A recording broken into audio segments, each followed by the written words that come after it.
हाँ बच्चों, कहाँ तक कंप्लीट हुआ था बताइए। क्या कंप्लीट हो गया था? के इलेक्ट्रॉन कैप्चर हो गया था अपना, मल्टीप्लिकेशन फैक्टर फिजन। चलिए नेक्स्ट, न्यूक्लियर रिएक्टर।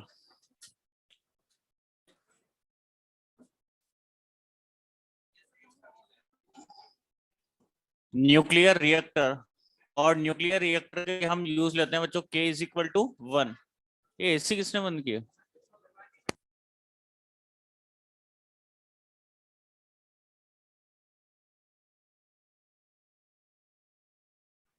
ये बंद किसने करवाया एसी है? न्यूक्लियर रिएक्टर में फर्स्ट पॉइंट पहले लिख लीजिए, फिर आपको एक्सप्लेन कर देता हूं। फर्स्ट पॉइंट लिखिए फ्यूल।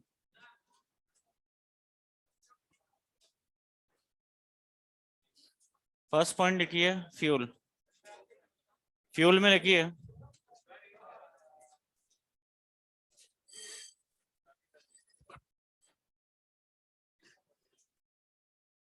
फ्यूल में लिखिए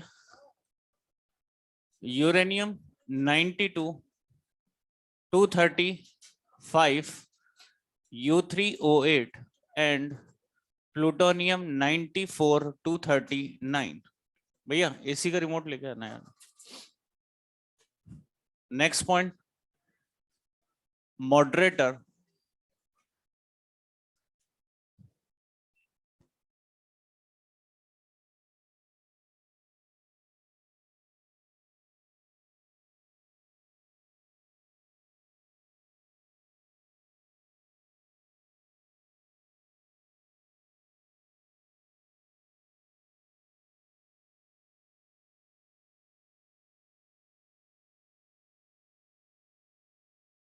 हाँ बच्चों, मॉडरेटर में लिखिए टू स्लो डाउन दी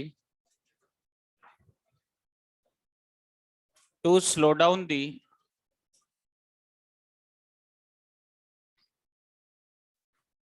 इधर आवाज आ रही है एलटी वाले बच्चों को?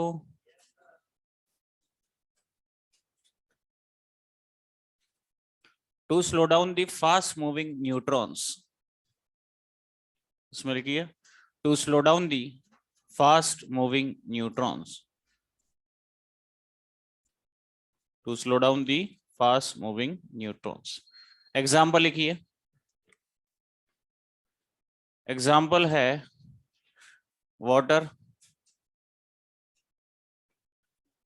Heavy water, graphite,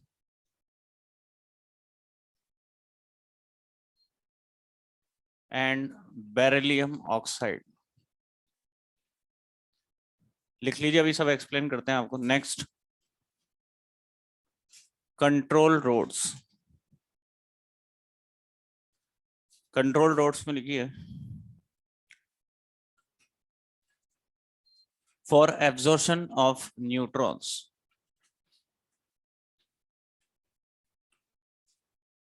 control rods में लिखिए for absorption of neutrons. For absorption of neutrons. Example लिखिए इसमें boron, cadmium, hafnium. Boron, cadmium, hafnium. Next,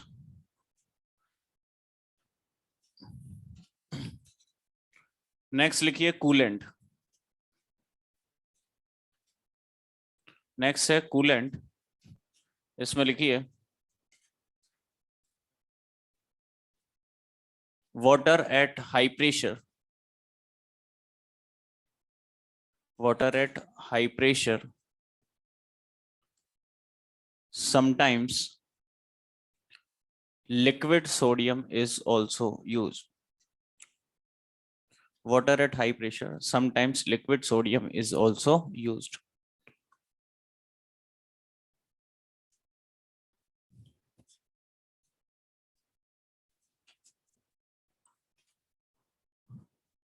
Next, reflector.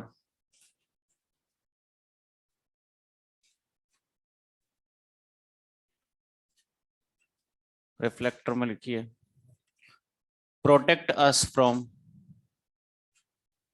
harmful radiations.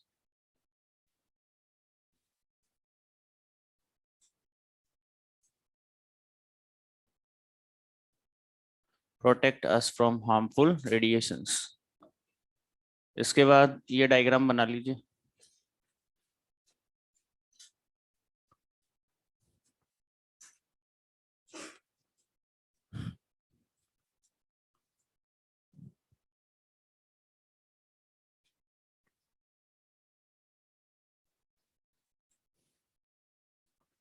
Control rods, reflector, coolant, steam to turbine, heat exchanger, water from condenser.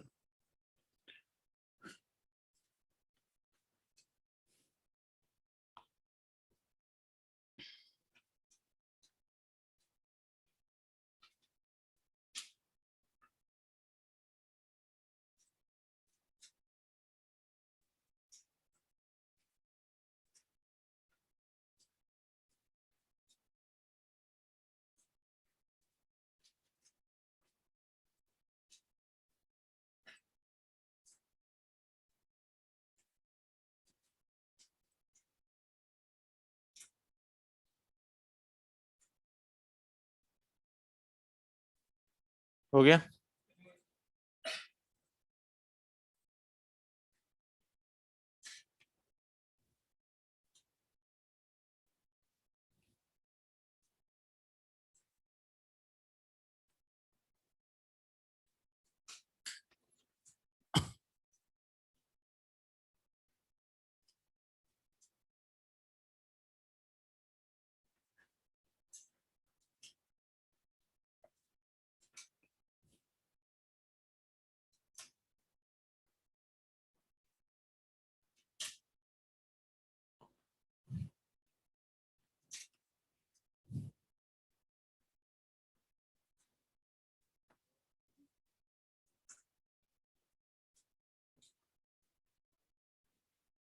नहीं.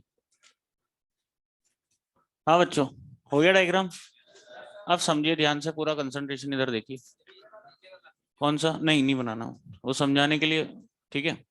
अब हमारे पास अगर बात करें बच्चों nuclear reactor की, तो न्यूक्लियर रिएक्टर डिस्कवर्ड बाय, किसने डिस्कवरी की?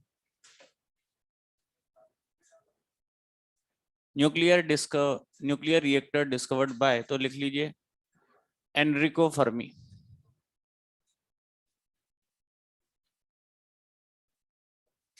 बातें मत करिए, फिर कह रहा हूं एनरिको फर्मी.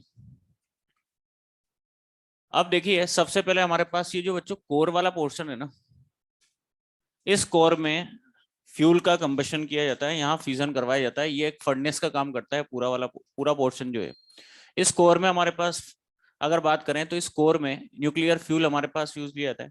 न्यूक्लियर फ्यूल जैसे यूरेनियम है, प्लूटोनियम है, U3O8 है, ये हमारे पास न्यूक्लियर फ्यूल. जहाँ यूरेनियम का आप यूज जनरली ले रहे हो या फिर प्लूटोनियम का, पिच ब्लेंड U3O8 आपने पढ़ा होगा. तो अगर अपन बात करें इस वाले पोर्शन में, तो फ्यूल का कंबशन हो रहा है, यहाँ फ्यूजन कराया जा रहा है मतलब. और आप सब जानते हो पर फ्यूजन कितनी एनर्जी रिलीज होती है? 200 मेगा इलेक्ट्रॉन. इतने सारे फ्यूजन्स हैं, इतनी जबरदस्त तरीके से एनर्जी रिलीज हो रही है. उस एनर्जी को हम यूज ले रहे हैं इलेक्ट्रिसिटी प्रोडक्शन में. कहां पर यूज ले रहे हो? इलेक्ट्रिसिटी प्रोडक्शन में. किस तरह से? देखिए हमारे पास यहाँ पर फ्यूजन एनर्जी रिलीज हो रही है. इस एनर्जी से हम वाटर को स्टीम में कन्वर्ट कर रहे हैं इसकी हेल्प से. अगर देखें तो काफी सारे पावर प्लांट होते हैं, जैसे हम न्यूक्लियर रिएक्टर पढ़ रहे हैं, वहां न्यूक्लियर पावर प्लांट की बात कर रहे हैं. थर्मल फ्यूल हमारे पास होता है कोल. न्यूक्लियर फ्यूल जैसे यूरेनियम आपके पास है 92 to 35. एनसीईआरटी में डाटा कंपेयर किया हुआ है कि अगर आप 1 kg यूरेनियम और 1 kg अगर कोल का यूज लो, ठीक है, तो 1 kg यूरेनियम से और 1 kg कोल की अगर बात करें तो 1 kg कोल 10⁻7 जूल एनर्जी प्रोड्यूस करता है. तो ये 1 kg यूरेनियम से ही 10⁻14 जूल एनर्जी का प्रोडक्शन होता है. इसका मतलब अगर ये एक्स अमाउंट ऑफ एनर्जी, तो ये बोबड़ा खराब है क्या? X square. ये एक्स अमाउंट ऑफ एनर्जी, तो ये एक्स स्क्वायर, इसके स्क्वायर के बराबर. इतना ज्यादा एफिशिएंट है हमारे पास. अगर देखें वाटर पावर प्लांट, जैसे न्यूक्लियर फ्यूल में nuclear power plant, wind power plant, solar power plant, thermal power plant, हमारे पास गैस पावर प्लांट, काफी सारे पावर प्लांट है, इलेक्ट्रिसिटी का प्रोडक्शन का कॉन्सेप्ट सब में एक ही है, वो देखते हैं क्या है। आप देखिए हम वाटर को स्टीम में कन्वर्ट कर रहे हैं यहाँ पर। सेकंड काम हमारे पास है मॉडरेटर का। मॉडरेटर का काम होता है बच्चों फास्ट मूविंग न्यूट्रॉन्स को स्लो डाउन करना। देखिए किस तरह से स्लो डाउन करता है। हमारे पास ये सेकेंडरी न्यूट्रॉन्स हमारे पास थे, क्या आप बता सकते हो इन सेकेंडरी न्यूट्रॉन्स की average kinetic energy? 2 mega electron. और इनको स्लो करके कितने पे लाना? 0.03 इलेक्ट्रॉन वोल्ट। कुछ याद है? तो हमारे पास ये एफिशिएंट फिजन कर पाते हैं, इतनी स्लो मूविंग एनर्जी वाला ही न्यूट्रॉन फिजन कर पाता है। हमने मान लीजिए यहाँ पर water as a moderator use लिया, मान लीजिए ये वाटर मिक्स कर दिया यहाँ पर। अब होगा क्या, जिस भी न्यूट्रॉन को आपको स्लो डाउन करना है वो न्यूट्रॉन क्या करता है, वाटर में जो प्रेजेंट है प्रोटॉन, इस प्रोटॉन से करता है बच्चों कोलिजन। क्या कहा, ये जो न्यूट्रॉन है ये वाटर में प्रेजेंट प्रोटॉन से क्या करेगा, कोलिजन। दोनों का मास अप्रोक्सीमेट सेम, एग्जैक्ट नहीं होता, नहीं तो रोक ही देगा, अप्रोक्सीमेट सेम। दोनों ऑलमोस्ट सेम स्पीड से मूव करते हैं। वापस सुनना क्या कहा, जिस भी न्यूट्रॉन को स्लो डाउन करना है जो 2 मेगा इलेक्ट्रॉन वोल्ट वाला है उसको इतनी एनर्जी पर लाना है। तो जो भी न्यूट्रॉन है जिसको आपको स्लो करना है वो न्यूट्रॉन क्या करता है, हमारे पास वाटर में जो प्रेजेंट प्रोटॉन है उस प्रोटॉन से करता है कोलिजन। दोनों एक दूसरे को mv का प्रोडक्ट ट्रांसफर करते हैं, मतलब मोमेंटम ट्रांसफर से हमारे पास किया जाता है स्लो डाउन। कैसे स्लो डाउन होता है? Momentum transfer. मोमेंटम ट्रांसफर से हमारे पास स्लो डाउन होगा। अब बात ये आती है कि वाटर और हैवी वाटर में बेस्ट कौन? Heavy water.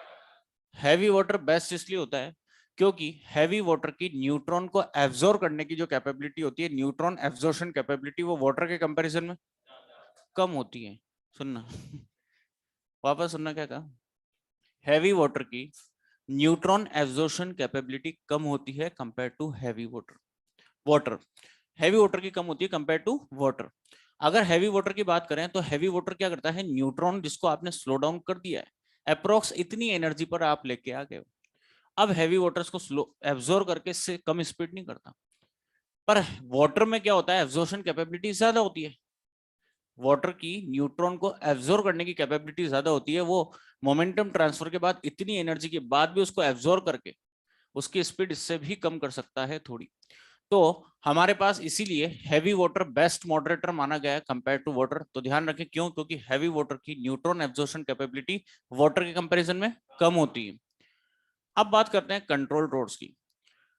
पर आप ये देखिए यूनिट बिना रुके पूरे टाइम आपके कंटिन्यू पूरे साल हमारे पास चल रही है। यूनिट को मेंटेनेंस की रिक्वायरमेंट हमारे पास होती है क्योंकि उसके पार्ट्स घिस जाते हैं अगर कंटिन्यू चल रही है, पावर आउटपुट कम आता है, एफिशिएंसी हमारे पास आ रही है कम।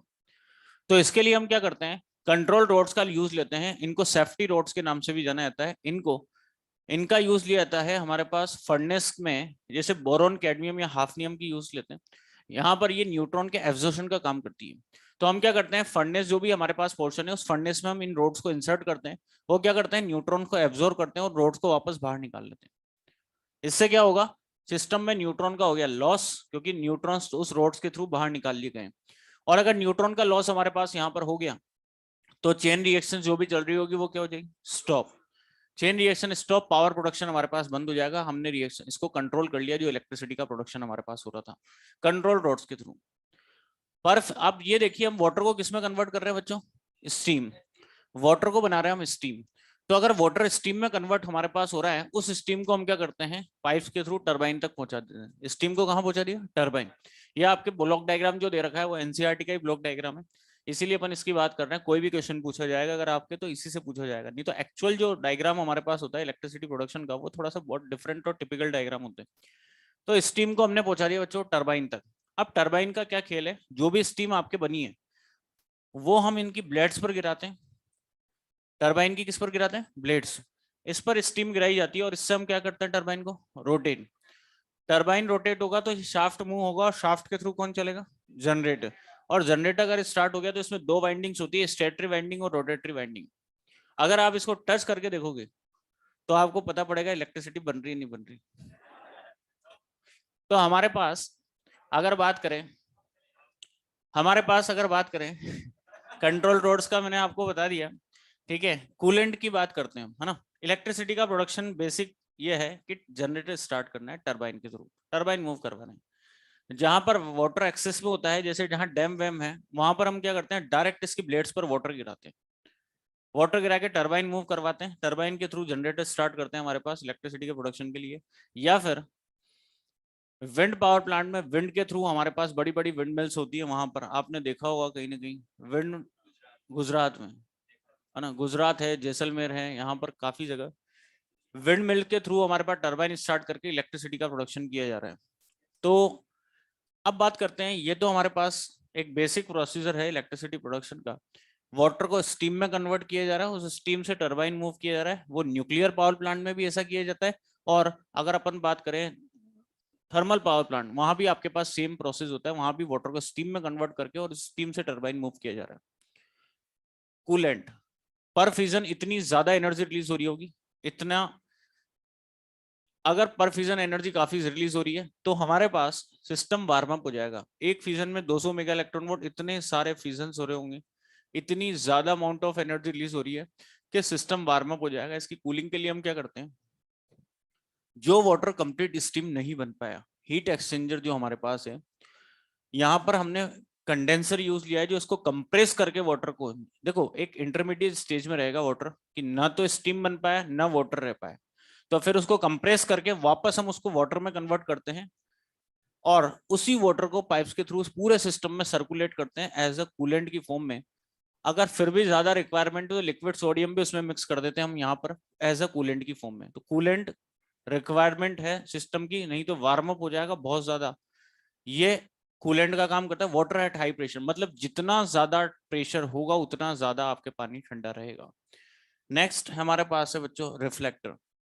ये हमारे पास फर्नेस का काम कर रहा है, ये वाला पोर्शन इस ब्लॉक डायग्राम में। हम क्या करते हैं, इसको कंकड़ पत्थर से कवर करके और लेड की कोटिंग कर देते हैं इस पर। लेड रेडिएशन का बेस्ट एब्जॉर्प्शन का काम करता है, हार्मफुल रेडिएशन जो यहाँ से निकलेंगे उससे आपको प्रोटेक्ट करेगा। उसके लिए हम किसका यूज लेते हैं, रिफ्लेक्टर, ठीक है, हार्मफुल रेडिएशन से प्रोटेक्ट करने के लिए। तो ये तो एक बेसिक आपको दिया हुआ है कि इलेक्ट्रिसिटी का प्रोडक्शन हमारे पास हो रहा है nuclear power plant, nuclear reactor के थ्रू। अब देखिए न्यूमेरिकल पर आते हैं, इसके न्यूमेरिकल्स की बात करते हैं। बताइए एक यूरेनियम एटम के फ्यूजन पर कितनी एनर्जी रिलीज, 200 मेगा इलेक्ट्रॉन। अगर एक एटम के फ्यूजन पर अगर 200 mega electron volt energy release हो रही है, तो बताइए एन एटम्स का अगर फ्यूजन कराएं तो कितनी energy, N into 200 mega electron volt. अरे होगा या नहीं, ये रिलीज एनर्जी। ये कौन सा बेच है जो धमाका मचा रहा है इतना, इतना ब्रेक होता होगा अभी, तो बातें कर रहे हैं, लड़ रहे हैं, क्या कर रहे हैं। अच्छा बताइए, फर्स्ट रिलेशन आ गया।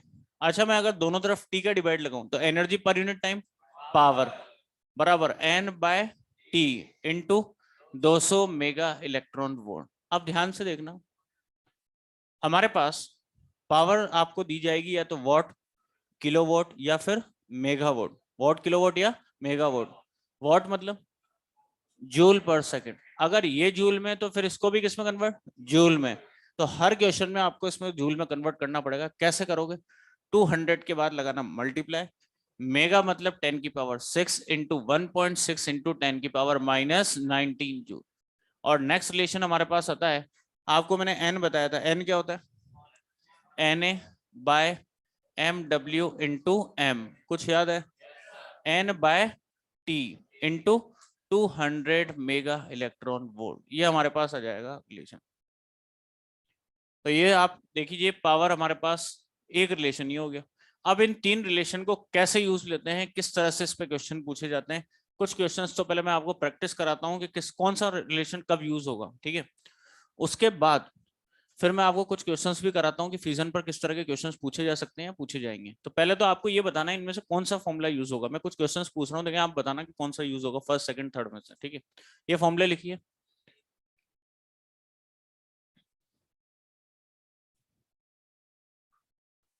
अरे इधर वाले बच्चे आज कोई मैसेज वैसेज कुछ भी नहीं कर रहे। बच्चों आवाज आ रही है आप लोगों को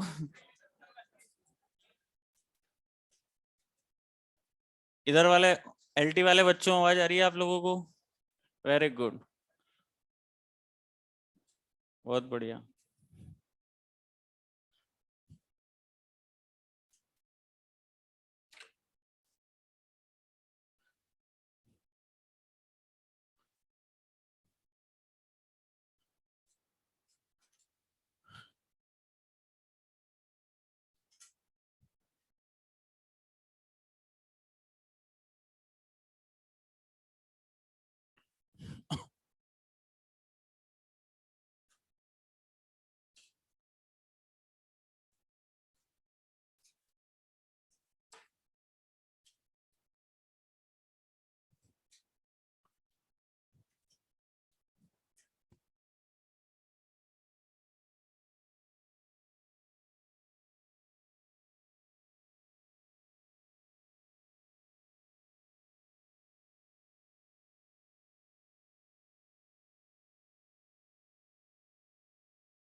हो गया बच्चों?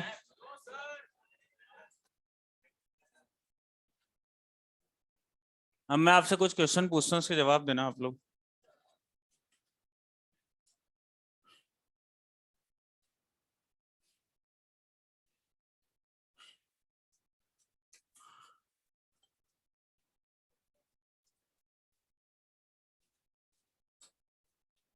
देखिए, अभी नोट नहीं करने आपको, क्वेश्चन जो सॉल्व करने होंगे वो भी करवा देंगे। पहले तो आपको ये बताना है इनमें से कौन सा रिलेशन यूज होगा। कुछ क्वेश्चन पूछ रहा हूँ, बताइए। अगर यूरेनियम 235 के का 10 ग्राम मास कंप्लीटली एनर्जी में कन्वर्ट हो तो रिलीज एनर्जी होगी। First, second, third. ध्यान रखना तीनों में से एक भी रिलेशन यूज नहीं होगा। क्वेश्चन, ये कौन बोल रहा है भाई? नहीं, ये चीज मेरे लेक्चर में ध्यान रखना, ये बर्दाश्त नहीं होगी जो आप बोलते हो ना फालतू की चीजें, ये करो वो करो मारो, ये चीज ना बोले, है ना। फालतू सिलेक्शन लेना है ना आप लोग, बिल्कुल सिंसियर होके जैसे पढ़ते हो ना बिल्कुल वैसे ही पढ़िए, है ना। आप बताइए, यूरेनियम का कितना मास एनर्जी में कन्वर्ट? 10। उसने कहा 10 gram mass completely converted into energy. Release energy कैसे निकालते हो? क्यू बराबर delta M into C square. तो ध्यान रखें, आपके यहाँ पर जब तक फिजन वर्ड नहीं दिया गया है ना, तो ये तीन फॉर्मूले जो हैं इनके हाथ न लगाएं, क्योंकि ये 200 मेगा इलेक्ट्रॉन वोल्ट जो एनर्जी रिलीज होती है ना, किसमें होती है? फिजन। पहला पॉइंट। दूसरा पॉइंट, नेक्स्ट क्वेश्चन हमारे पास, इसमें रिलीज एनर्जी आपसे पूछी गई थी, है ना। तो Q बराबर डेल्टा इंटू सी स्क्वायर से सॉल्व कर लेंगे। यूरेनियम 235, इधर देखो सब, यूरेनियम 235 के 10 मोल यूरेनियम एटम्स का, 10 मोल यूरेनियम 235 एटम्स का अगर फ्यूजन कराएं तो रिलीज एनर्जी फर्स्ट, सेकंड या थर्ड कौन सा होगा? तो ध्यान रखना फर्स्ट वाला यूज होगा, है ना। इधर देखो, 10 मोल में एन नहीं निकाल सकते, रिलीज एनर्जी पूछा, एक मोल में कितने? N A. तो 10 मोल में 10 एन ए, और अगर ये 10 एन ए आ गया तो दिस इंटू दिस बराबर दिस। समझ में आई बात? Next question. अभी तो आपको बता रहे हैं कि कौन से कैसे अटेम्प्ट करेंगे, कौन सा फॉर्मूला अप्लाई होगा ना। अच्छा, नेक्स्ट, यूरेनियम 235 के अगर 5 ग्राम मास का फ्यूजन कराएं तो रिलीज एनर्जी कौन सी? तो ध्यान रखना फिर फर्स्ट होगा यूज। आपको सेकंड और थर्ड तब तक यूज नहीं लेना तब पावर वर्ड नहीं दिया गया हो। समझ में आई बात? नहीं समझ में आया? हाँ, अब तो बता दोगे आप लोग। अच्छा देखो, ध्यान रखना सेकंड और थर्ड रिलेशन तब तक यूज नहीं लेना जब तक पावर वर्ड नहीं दिया गया हो। आपसे कहा है कि 5 ग्राम यूरेनियम 235 का फ्यूजन कराए तो release energy, power word use नहीं लिया है, तो रिलीज एनर्जी फ्यूजन में निकालते हैं दिस इनटू दिस। क्यों 5 ग्राम में एन नहीं निकाल सकते क्या? कैसे? N A by M W into M, यही होता है। एन ए आपको पता है, एम डब्ल्यू कितना? 235, और एम किस में रखते हैं? ग्राम। क्लियर? और 5 ग्राम में अगर दिया आ गया तो दिस इंटू दिस बराबर दिस। समझ में आ गया? अच्छा, एक क्वेश्चन और पूछूं? अब बता दोगे, आपको अब विश्वास है मुझे, इसके बाद भी अगर नहीं बता हो ना तो अपना खोपड़ा दीवार के मार लेना ताकत। तो यूरेनियम 235 के 100 ग्राम मास से 5 मेगावाट पावर जनरेट करने में रिक्वायर्ड टाइम कौन सा? पक्की बात है? क्या आवाज कम कैसे होगी आप लोग? बिल्कुल सही हो आप लोग। कौन सा आएगा?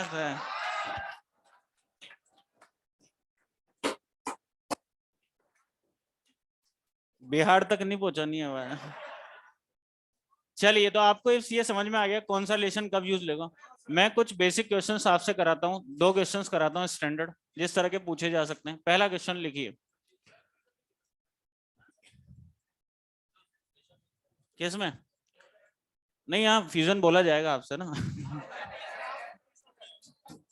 ठीक है ना, फ्यूजन बोला जाएगा, कंफ्यूज नहीं। आवाज धीरे धीरे आप लोगों की, ये सोच रहे थे कि डायरेक्ट फर्स्ट से थर्ड पे तो नहीं आ सकते सर, सेकंड भी हो सकता है। लिखो, सेकंड कब होगा अभी क्वेश्चन करा रहा हूँ, वही लिखो। Calculate the number of fusions, question लिखिए, calculate the number of fusions required Calculate the number of fissions required. Calculate the number of fissions required per second to operate the nuclear reactor. To operate the nuclear reactor. To operate the nuclear reactor. To operate the nuclear reactor at 200.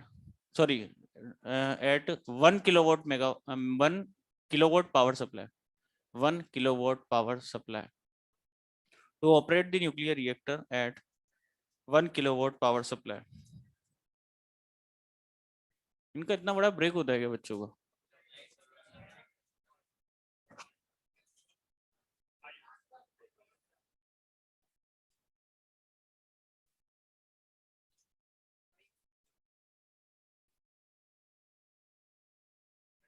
Approx किसी का answer आ जाए?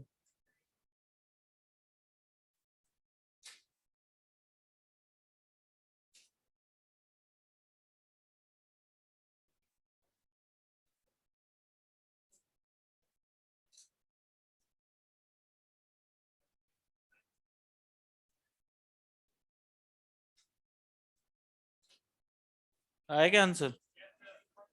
कितना? 3 point something into 10 की power 14 नहीं, 10 की power 13.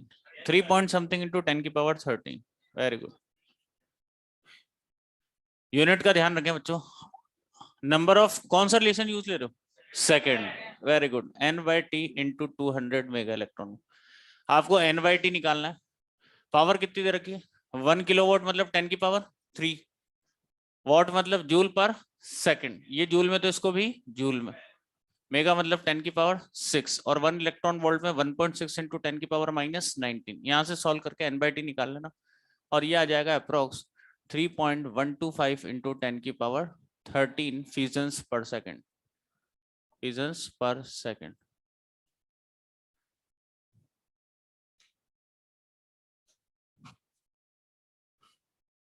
Next.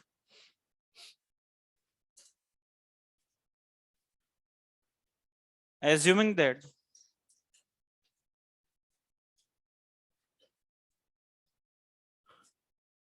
Next question लिखिए बच्चों.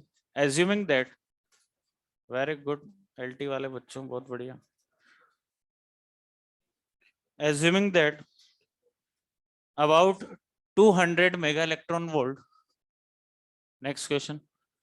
Assuming that about 200 mega electron volt of energy is released. Energy is released per fission of. Energy is released per fission of uranium 92 to 35. Uranium 92 to 35 nuclei.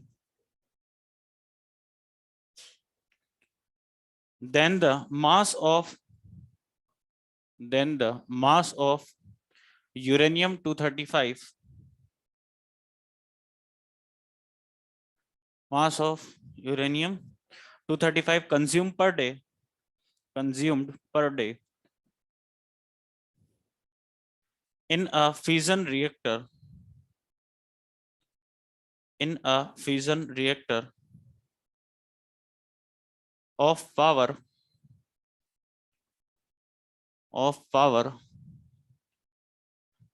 1 megawatt. 1 megawatt is approximately. Options लिख रहा हूं. Answer इनकी terms में बताना है आपको. जो options हैं 10 की पावर -2 ग्राम. थोड़ा कैलकुलेशन तो होगा यहाँ. 1 ग्राम, 100 ग्राम या फिर 10,000 ग्राम. ये आपके ऑप्शंस हैं, देख लेना.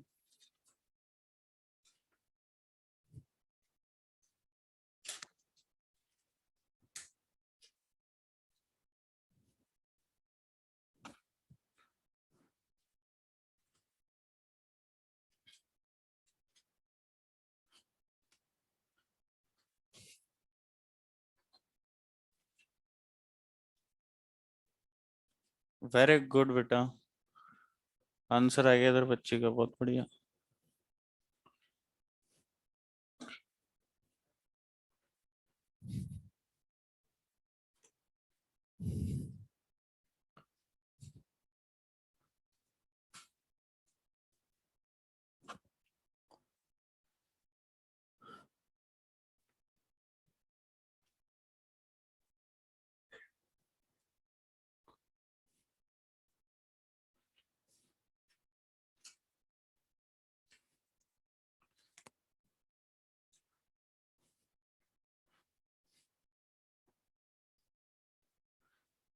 Approximate, correct, first answer, first सारा नहीं।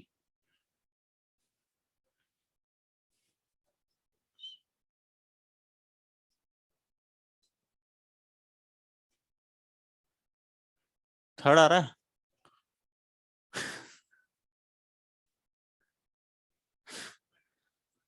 कौन बोल रहा है सेकंड, कौन बोल रहा है?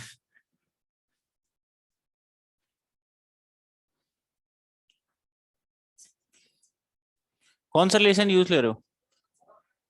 Fourth, very good. P बराबर Na/mw into m/t into 200 mega electron, ये यूज ले रहे हो। पावर कितनी दे रखी है? 10 की पावर 6, मेगा मतलब 10 की पावर 6, 0.6.023 इंटू 10 की पावर 23। Na/mw कितना? 235। m कैलकुलेट करना है, t डे कितना रखूं? यहाँ क्या लिखूं? 24 इंटू 60 इंटू 60, 200 मेगा मतलब 10 की पावर 6, और 1 इलेक्ट्रॉन वोल्ट में 1.6 इंटू 10 की पावर -19। क्या m निकाल सकते हो? और m सॉल्व करोगे सेकंड में कन्वर्ट हो गया, और m कितना आ जाएगा? हम सेकंड में रखते हैं ना, बोलिए अप्रोक्स कितना आ रहा है ये? 1 ग्राम। ठीक है, वेरी गुड, ये अप्रोक्स आ जाएगा आपके 1 ग्राम। इसके बाद फास्ट ब्रीडर रिएक्टर, देखिए बच्चों,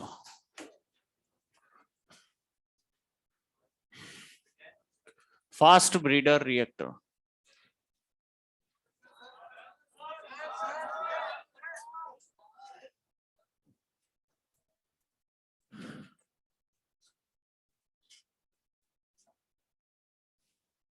बहुत बढ़िया काम किया है बेटा तुमने, पीछे बैठ के इस बालक के साथ।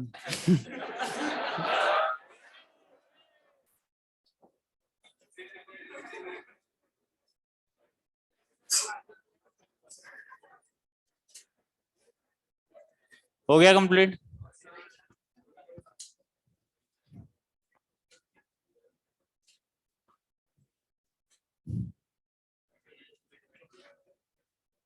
हाँ बेटा, बोलो बोलो बोलो,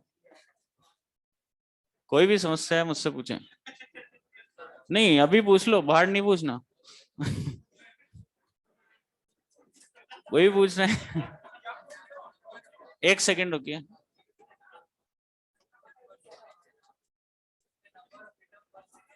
फिजन्स पर सेकंड बोले, एटम्स पर सेकंड, न्यूक्लियाई पर सेकंड, कुछ भी पर सेकंड बोले ना, मतलब n/t की वैल्यू पूछ रहा है। समझ में आ गई बात? चलिए, फास्ट ब्रीडर रिएक्टर, एक इक्वेशन दे रखी है आपके इसके, इस पर क्या कहा गया है, जैसे यूरेनियम 92-238, इस रिएक्टर का काम क्या है? देखिए, हमारे पास नेचर में ऐसे बहुत सारे सब्सटेंस है बच्चों जो लार्ज अमाउंट में मिलते हैं पर फिजनेबल नहीं है। जैसे आपको अच्छे से पता है, एनरिच यूरेनियम हम यूज लेते हैं न्यूक्लियर रिएक्टर में, किस कंपोजिशन में? यूरेनियम 235 कितना परसेंट? कितना? 3%। और वो 97। लार्ज अमाउंट में कौन? यूरेनियम 238। इसको लार्ज अमाउंट में हम यूज लेते हैं बच्चों। लार्ज अमाउंट में हमारे पास नेचर में मिलता है ये, 99.3% मिलता है नेचर में लार्ज अमाउंट में, पर आप ये फिजनेबल नहीं है, आप इसको डायरेक्ट फ्यूल की फॉर्म में काम में नहीं ले सकते, हमारे लिए बिल्कुल बेकार है लार्ज अमाउंट में मिलना इसका। तो इन्होंने क्या किया, ऐसे बहुत सारे सब्सटेंस है बच्चों जो लार्ज अमाउंट में मिलते हैं, पर आप इनको फिजन पॉसिबल नहीं है, मतलब आप इनको डायरेक्ट फ्यूल की फॉर्म में काम में नहीं ले सकते। तो इन्होंने क्या किया बच्चों, एक ऐसा रिएक्टर तैयार किया जो नॉन फिजनेबल न्यूक्लियर, इनका फिजन पॉसिबल नहीं है, इनको डायरेक्ट फ्यूल में कन्वर्ट करने का काम करता है। इस ऐसे रिएक्टर में कैसे इक्वेशन होती है देखिए, इस पर हम क्या करते हैं, न्यूट्रॉन का अटैक कराते हैं। ये जो न्यूट्रॉन होता है ये फास्ट मूविंग, वहां कौन सा था, स्लो मूविंग। 235 फिजनेबल था, वहां स्लो मूविंग न्यूट्रॉन का अटैक कराया था, यहाँ पर फास्ट मूविंग न्यूट्रॉन का अटैक होता है इस पर। और जैसे ही इस पर ये अटैक हुआ तो एक इंटरमीडिएट सब्सटेंस बनता है यूरेनियम 92 239। ये इतना हाईली अनस्टेबल है, ये इसको न्यूट्रॉन को एब्जॉर्ब करके तुरंत, ये जो बन रहा है ये तुरंत दो पार्ट्स में ब्रेक हो जाता है। ये दो बीटा नेगेटिव पार्टिकल निकलता है और दो एंटी न्यूट्रिनो। बीटा के साथ कौन निकलता है, एंटी न्यूट्रिनो। तो बताइए एक नेगेटिव बीटा पे जेड +1, दो पे +2, +2 करोगे तो यहाँ 94, और 94 पे कौन, प्लूटोनियम 94 239, क्योंकि बीटा में मास नंबर में चेंज नहीं होता। क्या नेचुरली प्लूटोनियम खत्म हो चुका है, ट्राइटियम ट्रिटियम और प्लूटोनियम बताया था, दोनों नेचुरली खत्म हो, पर आर्टिफिशियल तरीके से बनाए जाए। खत्म क्यों हुए, क्योंकि इनकी हाफ लाइफ बहुत कम थी। हाफ लाइफ कम होगी तो decay fast, energy fast provide करेगा आपको। तो इसी फिर हम क्या करते हैं, आपको पता है रिएक्टर में 92 235 और 238 दोनों का मिक्सचर यूज लेते हैं, इसको 97%, इसको 3%। फ्यूजन स्टार्ट करते हैं यहाँ से स्लो मूविंग न्यूट्रॉन से, याद है 0.03 इलेक्ट्रॉन। जैसे इसने इस पर अटैक किया तो कितने न्यूट्रॉन जनरेट हुए, 3। Average kinetic energy 2 mega electron, कुछ याद आ रहा है, लार्ज अमाउंट में आपके पास है 238। फिर जो 3 न्यूट्रॉन आपके जनरेट हुए वो 3 से 9, 9 से 27 मल्टीपल में न्यूट्रॉन्स पड़ेंगे। वो न्यूट्रॉन, उनमें से कुछ न्यूट्रॉन तो मॉडरेटर के थ्रू स्लो डाउन हो जाएंगे, जो नहीं हुए वो यूरेनियम 238 द्वारा एब्जॉर्ब कर ली जाएंगे और वो इसको किस में कन्वर्ट कर देंगे, प्लूटोनियम। और प्लूटोनियम क्या होगा, फास्ट डीके चेन, हमारे पास रिएक्शंस को फास्ट कर देगा। इस रेफरेंस में हमने इसको क्या बोला है, फास्ट ब्रीडर रिएक्टर। तो ये हमारे पास बन जाता है। तो ये क्या करता है, इस रिएक्टर का काम है नॉन फिजनेबल न्यूक्लियाई को फिजनेबल फ्यूल में कन्वर्ट करने का काम। अच्छा, यहाँ मॉडरेटर की रिक्वायरमेंट होगी क्या, मॉडरेटर का काम क्या होता है, स्लो करना। क्या आप इसको, इस न्यूट्रॉन को स्लो करना है क्या, ठीक है। तो यहाँ पर कोई मॉडरेटर की रिक्वायरमेंट नहीं है, हम तो यहाँ वैसे इसको, तो इसका काम क्या है, इलेक्ट्रिसिटी प्रोडक्शन का नहीं है, इसका काम है नॉन फिजनेबल न्यूक्लियाई को फिजनेबल फ्यूल में कन्वर्ट करने का काम करता है। ऐसा रिएक्टर जो लार्ज अमाउंट में आपको नेचर में सब्सटेंस मिलते हैं जिनका फिजन पॉसिबल नहीं है, उन नॉन फिजनेबल न्यूक्लियाई को किस में कन्वर्ट करेगा, फिजनेबल फ्यूल में। अच्छा देखिए, एक हमारे पास है pair production and pair annihilation. ये भी एक प्रोसेस है, दो सेपरेट प्रोसेस है, एक तो पेयर का प्रोडक्शन और एक पेयर का एनिलेशन। किस तरह से होता है देखिए, हमारे पास पेयर प्रोडक्शन, जैसे एक लेड का न्यूक्लियस है बच्चों हमारे पास, ये लेड की शीट और ये लेड का न्यूक्लियस,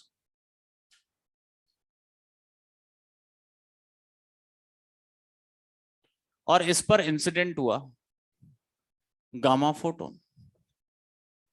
फोटोन की एनर्जी आप जानते हो E बराबर h न्यू, और गामा फोटोन किस ऑर्डर का होता है एनर्जी, मेगा इलेक्ट्रॉन।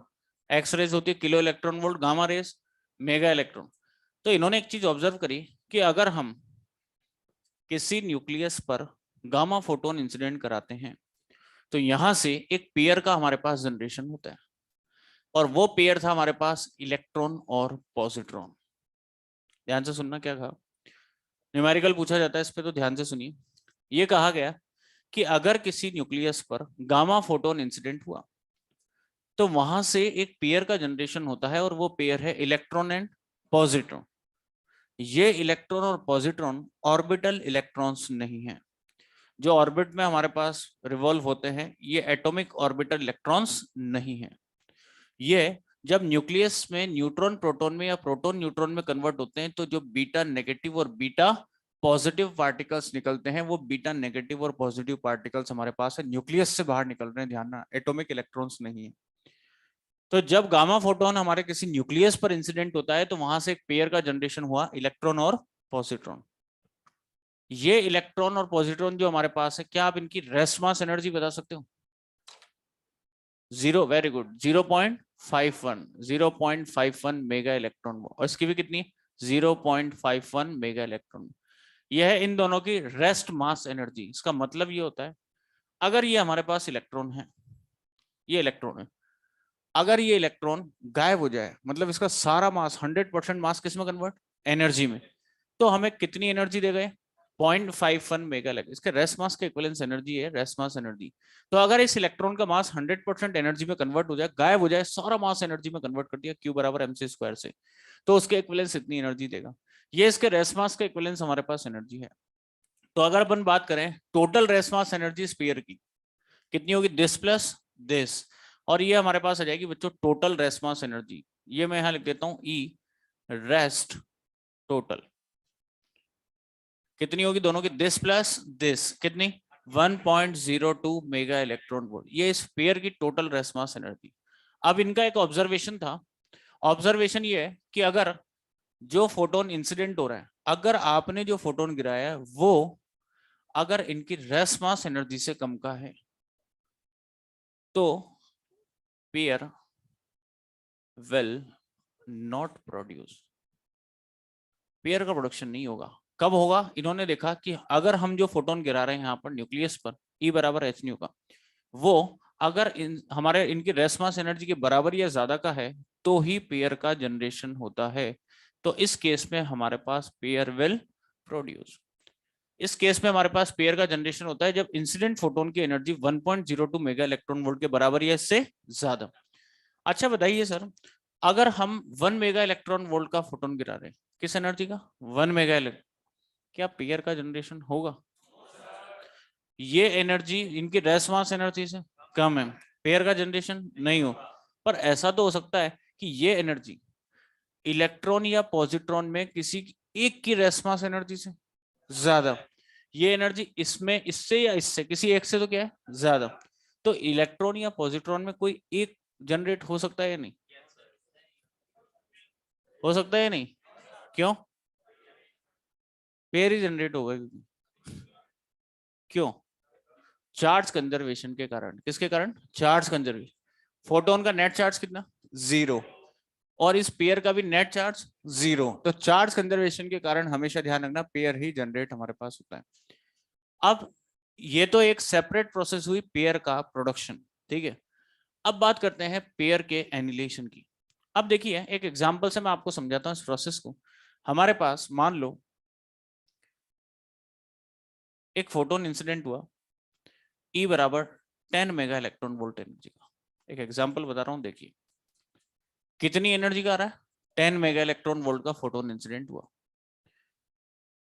मान लो इस पेयर की रेस्ट मास एनर्जी है, टोटल रेस्ट मास एनर्जी मान लो 6 मेगा इलेक्ट्रॉन वोल्ट। पहले तो बताइए पेयर का जनरेशन होगा या नहीं? क्योंकि इंसिडेंट फोटोन की एनर्जी रेस्ट मास एनर्जी से ज्यादा, पेयर का जनरेशन होगा। 10 में से 6 तो इसके प्रोडक्शन में, बाकी काइनेटिक। किसकी काइनेटिक? पेयर की। काइनेटिक कितनी होगी? टोटल काइनेटिक दोनों की 4 मेगा इलेक्ट्रॉन वोल्ट, ये इनकी काइनेटिक हमारे पास होगी। तो आप देखिए क्या दोनों का मास सेम है या नहीं? क्या दोनों को इक्वल एनर्जी का डिस्ट्रीब्यूशन होगा? दोनों का मास सेम है तो एनर्जी भी सेम डिस्ट्रीब्यूट। कितनी कितनी? 2 मेगा इलेक्ट्रॉन। इससे भी 2 मेगा इलेक्ट्रॉन वोल्ट मिली इसमें से, और इसे भी 2 मेगा इलेक्ट्रॉन, और 2 मेगा इलेक्ट्रॉन वोल्ट से दोनों आगे की तरफ मूव करते हैं। अब देखिए आगे क्या होता है, एक नेक्स्ट प्रोसेस चालू होती है कि इलेक्ट्रॉन और पॉजिट्रॉन निकले हैं न्यूक्लियस से, पॉइंट के बराबर का न्यूक्लियस 10⁻⁻15 मीटर ऑर्डर का, इस पॉइंट के बराबर के न्यूक्लियस से, और इलेक्ट्रॉन और पॉजिट्रॉन दोनों यहां से बाहर निकले। दोनों अपोजिट चार्जेस हैं, आगे की तरफ मूव कर रहे हैं 2 मेगा इलेक्ट्रॉन वोल्ट से। जैसे जैसे आगे मूव करेंगे इनकी एनर्जी क्या होने लगेगी? कम। एक टाइम ऐसा आएगा एनर्जी कम होते होते इनकी एनर्जी जब नेग्लिजिबल हो जाएगी, एक लिमिटिंग वैल्यू से भी कम, तो ये दोनों एक दूसरे को क्या करेंगे? अट्रैक्ट। इलेक्ट्रॉन और पॉजिट्रॉन यहाँ से आए, एक दूसरे को अट्रैक्ट करते हैं, और जैसे ही इलेक्ट्रॉन और पॉजिट्रॉन कंबाइंड हुए, जैसे इलेक्ट्रॉन पॉजिट्रॉन जा रहे हैं दो दो मेगा इलेक्ट्रॉन वोल्ट से, जैसे अट्रैक्ट होकर न्यूट्रलाइज हुए, जैसे ही न्यूट्रलाइज हुए इलेक्ट्रॉन पॉजिट्रॉन गायब हो गए यहाँ से। इसका मतलब इनका सारा मास किस में कन्वर्ट, एनर्जी में। इसको बोलते हैं पेयर का एनिलेशन, पेयर का गायब होना। क्या कहा, इलेक्ट्रॉन पॉजिट्रॉन आए, न्यूट्रलाइज हुए, कंबाइंड ओवर, इन्हें यहाँ पर मिली केवल और केवल एनर्जी, मतलब इनका 100% मास किस में कन्वर्ट, एनर्जी में। अच्छा बताइए, अगर एक इलेक्ट्रॉन जो है अगर ये अपना मास एनर्जी में कन्वर्ट करे तो कितनी एनर्जी देता है, 0.51। तो 0.51 मेगा इलेक्ट्रॉन वोल्ट का एक गामा फोटोन इधर गया, ये कितनी एनर्जी देगा, 0.5। अगर इसका 100% मास किस में कन्वर्ट हो जाए, एनर्जी, ये भी 0.51 का एक गामा फोटोन रिलीज करेगा।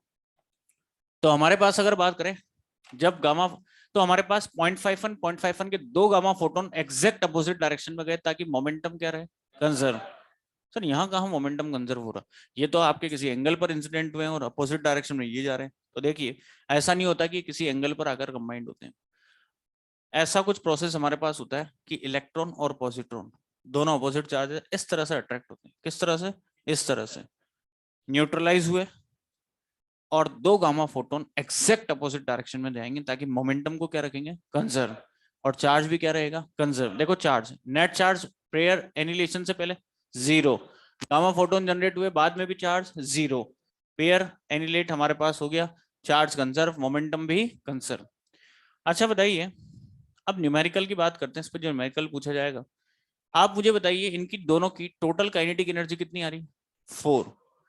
ये कैलकुलेट कैसे किया आपने, दिस माइनस दिस, क्या आपने इंसिडेंट फोटोन की एनर्जी में से रेस्ट मास एनर्जी को सब्ट्रैक्ट किया, यहाँ भी यही कर रहे हो, इंसिडेंट फोटोन की एनर्जी में से क्या सब्ट्रैक्ट कर रहे हो, रेस्ट मास एनर्जी। तो हम ये देख सकते हैं अगर टोटल काइनेटिक एनर्जी की बात करें, कभी भी टोटल कैसे निकालिए, इंसिडेंट फोटोन की एनर्जी में से क्या सब्ट्रैक्ट करी, रेस्ट मास।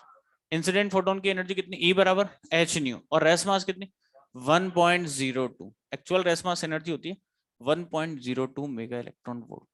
ये इसकी टोटल काइनेटिक एनर्जी के लिए रिलेशन, टोटल काइनेटिक एनर्जी की कभी भी बात करें इस रिलेशन को यूज लेना है। अगर इलेक्ट्रॉन या पॉजिट्रॉन किसी एक की पूछे, किसी एक की पूछे तो क्या करोगे, डिवाइड बाय 2, क्योंकि दोनों को आधी आधी डिस्ट्रीब्यूट होती है, ई माइनस 1.02 डिवाइड बाय 2, ये किसी एक की आएगी, इलेक्ट्रॉन या पॉजिट्रॉन की काइनेटिक एनर्जी। किसी एक की पूछे तो आप इस रिलेशन को यूज लेना। अब देखिए इस पर क्वेश्चन किस तरह से पूछा जाएगा। पहला question, minimum energy for pair production, 4 option देगा, 2 mega electron volt, 200 mega electron volt, 1.02 kilo electron volt, 1.02 mega electron volt, 1.02 mega electron. Minimum pair production के लिए हमारे पास इतनी एनर्जी की रिक्वायरमेंट। नेक्स्ट क्वेश्चन आपसे पूछा जाएगा, आपसे कहा है if gamma photon incident on nucleus and electron and positron are produced, if rest mass energy of electron and positron is 0.51 mega electron volt and total kinetic energy of this product is 3.98 mega electron volt, then energy of incident photon will be। क्या आपको इस pair की total kinetic energy given है या नहीं, total कितनी given है, 3.98 mega electron volt. क्या इंसिडेंट फोटोन की एनर्जी नहीं निकाल सकते, कैसे निकालोगे, दिस बराबर दिस प्लस दिस और दिस प्लस दिस बराबर दिस, समझ में आई बात। तो ये तो एक प्रोसेस है जो लार्ज साइज न्यूक्लियाई में देखी गई और हर न्यूक्लियस शो नहीं करता। कुछ न्यूक्लियस हमारे पास ऐसे होते हैं जहां पर पेयर का प्रोडक्शन भी होता है और पेयर का एनिलेशन भी होता है। तो एक काम करिए, फास्ट ब्रीडर रिएक्टर हेडिंग लिख लिया था आपने, लिखिए इसमें जो लिखा रहा हूं, इट कन्वर्ट गामा फोटोन, बेटा एक तरह की एनर्जी है मेगा इलेक्ट्रॉन वोल्ट में, ठीक है। हाँ क्या लिखा है मैंने आपको, क्या लिखा है, it convert non फिजनेबल nuclei, it convert non-fissionable nuclei into fissionable fuel.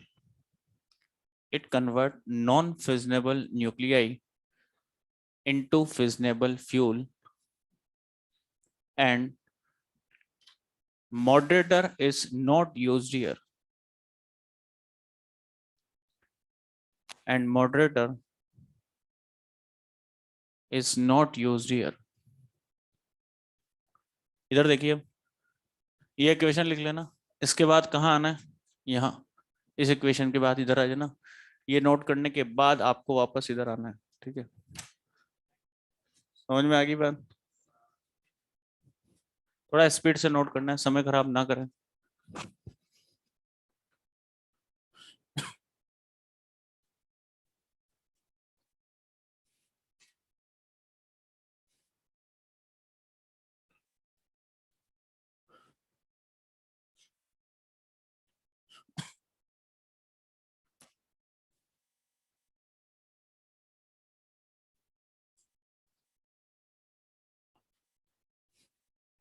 हाँ बेटा,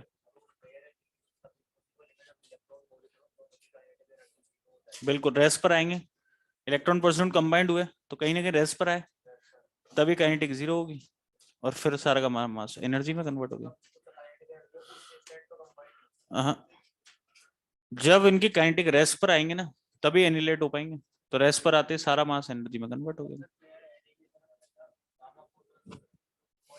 0.51 0.51 नहीं होगी।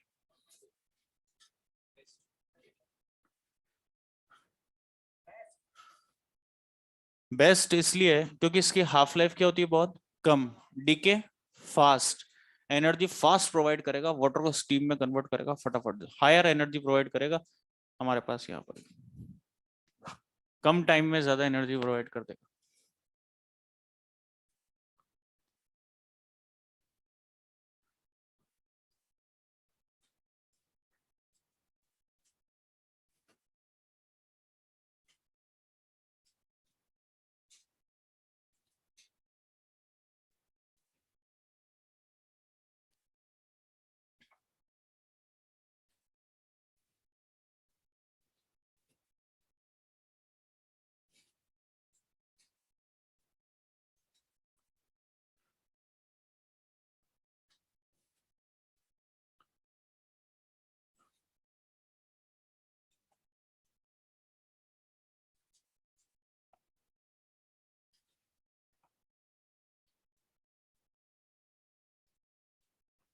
टेंस टू जीरो हुए, खत्म कभी भी कोई नहीं होता, नहीं है टेंस टू जीरो मतलब आपके पास जीरो ऑलमोस्ट हो चुके हैं, जीरो कभी भी नहीं होता, ठीक है।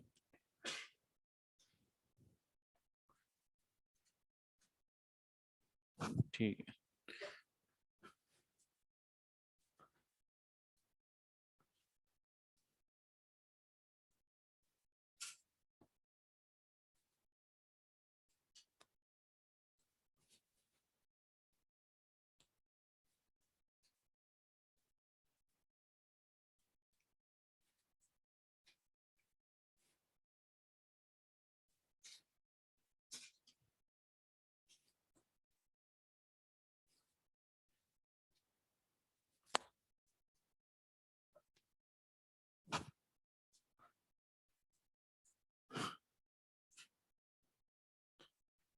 स्पीड बढ़ाइए, फटाफट कंप्लीट करो।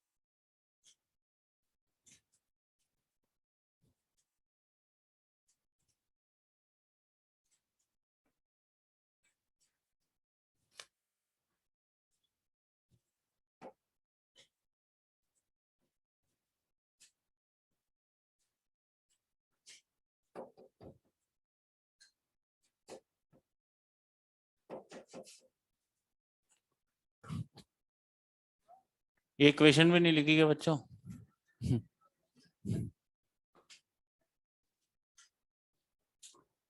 ये हो गया यहाँ तक।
हाँ बच्चों, हो गया अब तो कंप्लीट। देखिए न्यूक्लियर फ्यूजन की बात करते हैं।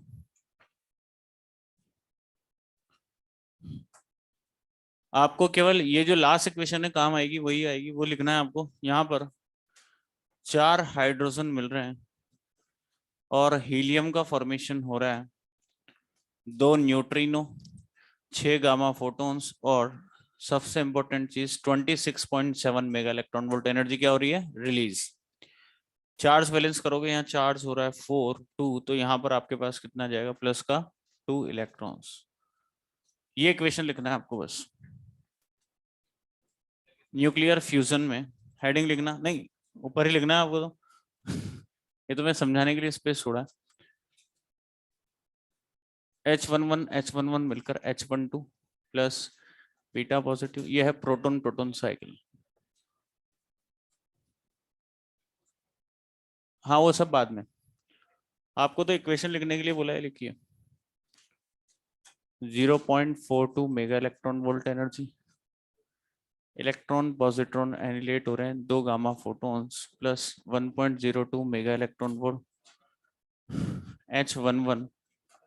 H12 के साथ कंबाइंड हुआ, He23 गामा फोटोन प्लस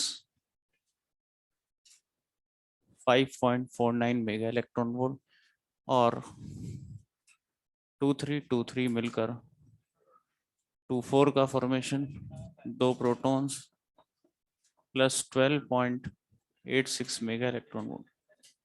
देखिए बच्चों, फ्यूजन एक्सप्लेन करता हूं, ध्यान से देखिए। फ्यूजन का हमारे पास मतलब कि छोटे छोटे न्यूक्लियाई कंबाइंड होके कौन शो करते हैं fusion, small medium and large, small size nuclei. Small size nuclei क्या करते हैं, छोटे छोटे न्यूक्लियाई कंबाइंड होकर बड़े न्यूक्लियस का फॉर्मेशन करते हैं, और this process known as nuclear fusion. हमारे पास फ्यूजन के लिए कंडीशंस होती है कि हाई टेम्परेचर और हाई प्रेशर।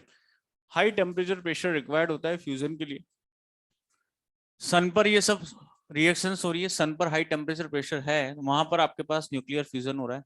हाइड्रोजन के मॉलिक्यूल्स कंबाइंड होकर हीलियम का फॉर्मेशन हमारे पास कर रहे हैं। ये जो 3 इक्वेशन है स्टार्टिंग की, इन तीनों को अगर मल्टीप्लाई बाय 2 और ऐड करो इन 4th इक्वेशन में, तो फाइनल इक्वेशन हमारे पास कुछ ही आती है। यही ध्यान रखनी है आपको। हमारे पास यहाँ पर इंपॉर्टेंट क्या आ रहा है कि 4 हाइड्रोजन मिलकर किसका फॉर्मेशन कर रहे हैं, हीलियम। और सबसे इंपॉर्टेंट चीज, पर फ्यूजन कितनी एनर्जी रिलीज, 26.7 मेगा इलेक्ट्रॉन। पर फ्यूजन कितनी होती है, 200 मेगा इलेक्ट्रॉन वोल्ट, और फ्यूजन में 26.7 मेगा इलेक्ट्रॉन वोल्ट। अब देखिए फ्यूजन हो कैसे रहा है। एनसीईआरटी में एक पैराग्राफ है, उसी पर बेस्ड आपके एनसीईआरटी में न्यूमेरिकल भी दिया हुआ है, तो उस पैराग्राफ को एक्सप्लेन कर रहा हूं, देखना किस तरह से हमारे पास H11 और H11 कंबाइंड होकर H12 का फॉर्मेशन कर रहे हैं। वैसे हर रिएक्शन के लिए हमारे पास डिफरेंट टेम्परेचर की रिक्वायरमेंट होती है। जैसे मैं आपको बताता हूँ H11 किस कॉन्सेप्ट से कंबाइन हो रहे हैं। देखिए हमारे पास H11 ये पॉजिटिव चार्ज और H11 ये पॉजिटिव चार्ज दोनों, अगर मैं इन दोनों को पास लाके छोड़ दूंगा, क्या ये इजीली फ्यूज हो जाएंगे, क्या फ्यूज हो जाएंगे? क्यों? क्योंकि कूलम फोर्स, इन दोनों के बीच में कौन सा फोर्स लगे, कूलम फोर्स, क्या करेगा इन दोनों को, रिपेल, इनको इजीली फ्यूज नहीं होने दे। इसका मतलब कूलम फोर्स क्या इन दोनों के लिए एक बैरियर का काम करेगा, इनको इजीली फ्यूज नहीं होने देगा, क्योंकि दोनों को रिपेल करेगा ये कूलम फोर्स। तो वो मिनिमम एनर्जी जो इन दोनों को फ्यूज करा दे, दोनों का मास सेम है, दोनों को सेम अमाउंट ऑफ एनर्जी की रिक्वायरमेंट होगी जो इनको फ्यूज करा दे। मान लो ये के डैश एनर्जी चाहिए, इसको भी के डैश, दोनों का मास सेम है, सेम अमाउंट ऑफ एनर्जी चाहिए होगी इनके फ्यूजन के लिए। तो वो मिनिमम एनर्जी जो इन दोनों को फ्यूज करा दे, उस मिनिमम एनर्जी को हमने नाम दिया है बैरियर हाइट। 2 के डैश जो है ये हमारे पास है बैरियर हाइट के, मान लिया। बैरियर हाइट एक तरह की एनर्जी है।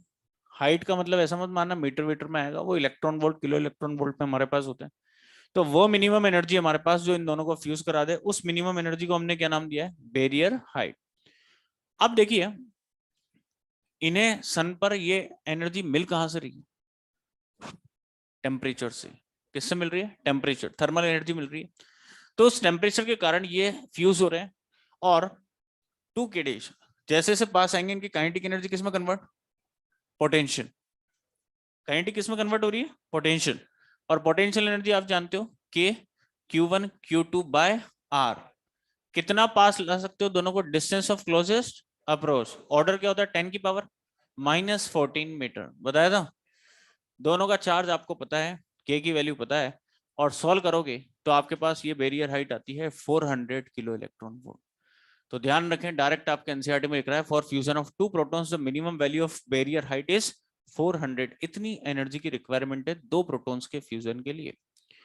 अब देखिए बैरियर हाइट डिपेंड किस पर करती है? एनसीईआरटी का next point, barrier height depends on their charges जो फ्यूज हो रहे हैं एंड देयर रेडियस, दोनों पर डिपेंड करती है। अगर ये फ्यूज हो तो चार्ज डिफरेंट हो जाएगा, क्योंकि जो जेड होता है वो न्यूक्लियस के किसको रिप्रेजेंट करता है? चार्ज। चार्ज बढ़ा या कम हुआ? अरे पहले के कंपैरिजन में बढ़ा। न्यूट्रॉन प्रोटॉन न्यूक्लियस में बढ़े।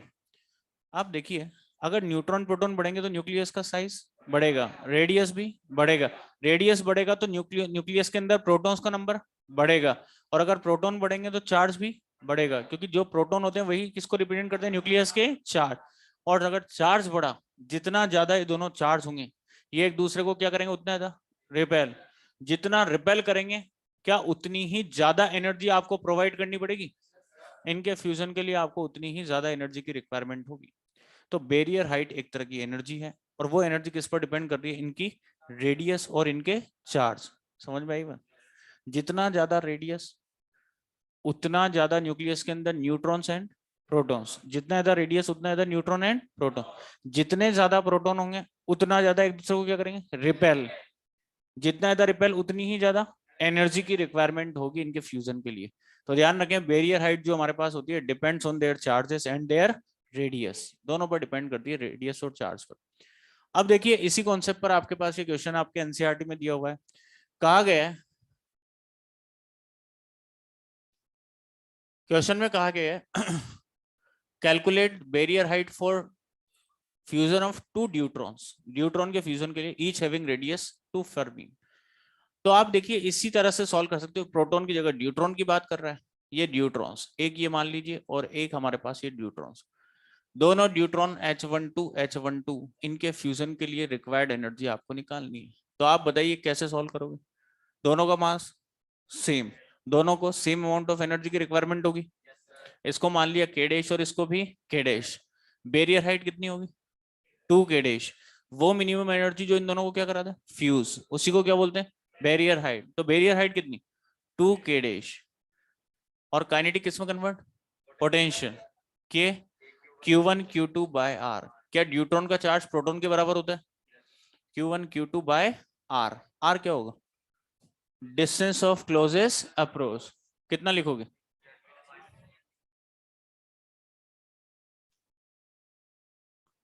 दोनों की रेडियस है 2 फेम्टोमीटर, तो जो हमारे पास होगा डिस्टेंस ऑफ क्लोजेस्ट अप्रोच, दोनों के सेंटर्स के बीच की डिस्टेंस कितनी रखोगे? 4 × 10 की पावर -15। कुछ समझ में आई बात? इस तरह से आप सॉल्व कर सकते हो। अब देखिए साइंटिस्ट का ये मानना है कि हमारे पास जो हाइड्रोजन है वो किस में कन्वर्ट हो रहा है? हीलियम। अगर हाइड्रोजन हीलियम में कन्वर्ट हो रहा है तो एक समय ऐसा आएगा कि सारी जो हाइड्रोजन है वो क्या बन जाएगी? हीलियम। मतलब सन पर हाइड्रोजन का अस्तित्व क्या हो जाएगा? खत्म। और अगर सन पर हाइड्रोजन का अस्तित्व खत्म हो गया तो ये जो रिएक्शन है हाइड्रोजन बॉन्डिंग हो रही है ये सब स्टॉप हो जाएगी आपके। और अगर ऐसा हुआ तो आप देखिए होगा क्या? ये सन, बाहर गैसियस बबल्स हैं सन के आसपास, और पहले क्या हो रहा था जब ये रिएक्शन चल रही है, इन्होंने इतना कैलकुलेशन लगा लिया है कि सन पर 5 × 10 की पावर 9 ईयर्स तक सफिशिएंट हाइड्रोजन प्रेजेंट है। मतलब सन की एज हमारे पास 5 बिलियन ईयर्स। इतने टाइम तक सन पर सफिशिएंट हाइड्रोजन प्रेजेंट है। After that hydrogen bonding will stop. ये रिएक्शन हमारे पास हो जाएगी बंद इस इतने टाइम बाद। तो आप देखिए पहले जब ये सब रिएक्शन चल रही थी तो अंदर का टेम्परेचर प्रेशर इतना ज्यादा है, सन एक्सपेंड हो रहा था। अब क्या होगा? जैसे जैसे रिएक्शन स्टॉप होने लगेगी हाइड्रोजन बॉन्डिंग बंद होने लगेगी, तो हमारे पास अंदर का टेम्परेचर कम होने लगेगा, एटमॉस्फेरिक टेम्परेचर प्रेशर होगा ज्यादा। इसके कारण और खुद के मास के कारण, खुद की ग्रेविटी के कारण सन कोलैप्स होने लगेगा। और अगर सन कोलैप्स होने लगा तो सारा का सारा जो टेम्परेचर हमारे पास है वो इसकी कोर पर हमारे पास आ जाएगा सन की। सन सुबह सुबह निकलेगा पर आप लोगों को एनर्जी प्रोवाइड नहीं करेगा। एक लाल चमकता हुआ सूरज दिखाई देगा, रेड जाइंट स्टार का फॉर्मेशन ले लेगा, रेड जाइंट स्टार, और आपको एनर्जी प्रोवाइड नहीं करेगा। ऐसा कुछ सोचना है साइंटिस्ट का। कितने टाइम बाद? इतने सालों के बाद। मतलब आप लोगों की लाइफ क्या है? सेफ। तो हमारे पास, तुम लोग मेरा ध्यान बहुत ज्यादा रखते हो। अच्छा देखो, तो सन जो है रेड जाइंट स्टार का फॉर्मेशन ले लेगा। साइंटिस्ट का मानना है कि हाइड्रोजन किस में कन्वर्ट हो रहा है? हीलियम। अगर ऊपर इतना टेम्परेचर मेंटेन रहा तो हीलियम हीलियम मिलकर, तीन हीलियम मिलकर किसका फॉर्मेशन कर सकते हैं? कार्बन। और ऊपर कार्बन का फॉर्मेशन हो चुका है। और कार्बन कार्बन मिलकर भी हैवियर एलिमेंट्स का फॉर्मेशन कर सकते हैं। अभी कोई डिटेक्ट नहीं हुआ है, कार्बन इन्हें डिटेक्ट हो चुका है। कार्बन का ऊपर फॉर्मेशन हो सकता है, हैवियर एलिमेंट्स का फॉर्मेशन हो सकता है। ऐसा कुछ सोचना है किसका? साइंटिस्ट का। तो हमारे पास ये है न्यूक्लियर फ्यूजन का बेसिक कॉन्सेप्ट कि इतना हाई टेम्परेचर, इतना हाई प्रेशर चाहिए। इस तरह से रिएक्शंस हमारे पास चल रही है। कितना टेम्परेचर चाहिए होता है आप ये भी देख सकते हो। दो H11 के अगर फ्यूजन की अगर बात करें तो आप देखिए, ये गैसियस मॉलिक्यूल्स हैं H11 और गैसियस मॉलिक्यूल्स की एवरेज काइनेटिक एनर्जी इनके लिए 3/2 kT। अगर के 400 किलो इलेक्ट्रॉन वोल्ट यहाँ रखोगे तो रिक्वायर्ड टेम्परेचर आप निकाल सकते हो, और ये वैल्यू आएगी अप्रोक्स 3 × 10⁹ केल्विन। इतना ज्यादा टेम्परेचर चाहिए सन पर फ्यूजन के लिए। इतना टेम्परेचर सन पर ही है, इसलिए कहाँ सन पर क्या हो रहा है? फ्यूजन। तो समझ में आई बात? यहाँ कहीं फ्यूजन हो रहा है क्या अपने?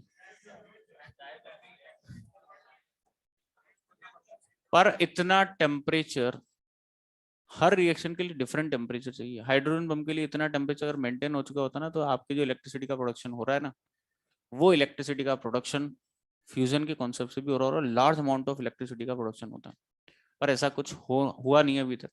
प्रोसेस चल रही है। जितना टेम्परेचर सन पर हमारे पास मेंटेन है, इतना का हर रिएक्शन के लिए सेम टेम्परेचर नहीं चाहिए। किसी के लिए 10⁷, किसी के लिए 10⁸, किसी के लिए 10⁹। हर रिएक्शन के लिए डिफरेंट टेम्परेचर की रिक्वायरमेंट होती है। ऐसे ही हाइड्रोजन बम बनता है, उसके लिए भी कुछ डिफरेंट टेम्परेचर चाहिए होता है। ठीक है, कैसे बनता है हाइड्रोजन बम? बहुत बढ़िया। अगर वो मुझे पता होता तो तुम लोगों को तो बिल्कुल जरूर बताता, है ना? अरे मुझे हाइड्रोजन बम कैसे बनता है पता होता तो मैं क्या पढ़ा रहा होता क्या? अच्छा सुनिए, टाइम खराब नहीं करें, सुनो। तो क्या बता रहा था मैं आप लोगों को?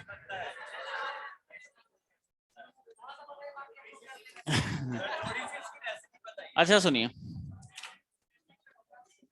मैं आपको कुछ बताना चाह रहा था। हाँ, साइंटिस्ट कुछ फ्यूजन, जितना टेम्परेचर सन पर मेंटेन हो चुका है इतना हमारे अर्थ पर भी मेंटेन कर लिया गया है। एक रिएक्टर तैयार किया है इन्होंने, और वो रिएक्टर क्या करेगा? एक इलेक्ट्रिसिटी का प्रोडक्शन करके दिखाएगा।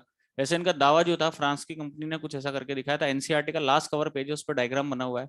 और वो रिएक्टर फ्यूजन के कंसेप्ट से पहली बार इलेक्ट्रिसिटी का प्रोडक्शन करके दिखाएगा। और वो रिएक्टर अगर किसी ने नाम सुना हो, ITER, ये है लास्ट कवर पेज जो है ना, उस पर डायग्राम दिया हुआ है, और इंट्रोडक्शन में स्टार्टिंग में लिखा भी हुआ है। आपके एनसीईआरटी में नहीं बेटा, आपकी कॉपी में नहीं लिखा हुआ। कवर पेज एनसीईआरटी का। ITR ये है इंटरनेशनल थर्मोन्यूक्लियर एक्सपेरिमेंटल रिएक्टर। क्या बोला? International thermonuclear experimental reactor. ये ऐसा रिएक्टर है जो फ्यूजन के कॉन्सेप्ट से इलेक्ट्रिसिटी का प्रोडक्शन करके दिखाया था। और वैसे जो आपके इंट्रोडक्शन में लिखा है, वहां फ्रांस की कंपनी ने 2020 का दावा किया था ऐसा करके दिखाएंगे, पर हो सकता है कोरोना के कारण डेट शिफ्ट होगी आगे। है ना? चलिए लिखिए जो मैं लिखा रहा हूँ पॉइंट्स। फ्यूजन में लिखना, ये रिएक्शन तो लिख ली थी आप लोगों ने, लिखिए आगे। For fusion of for fusion of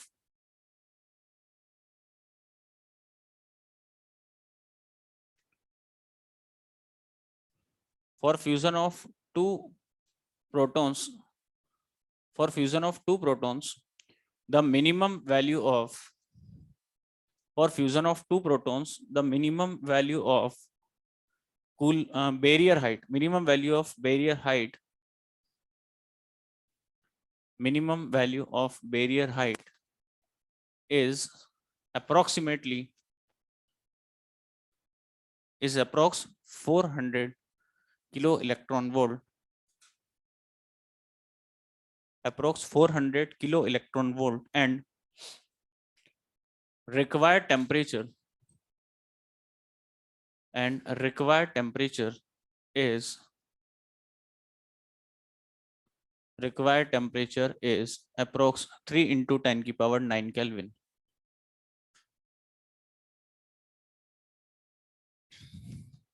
Required temperature is approx 3 into 10 की power 9 Kelvin. Next, barrier height. Next point लिखना. Barrier height depends on their charges and their radius. Barrier height depends on their charges and their radius. Next,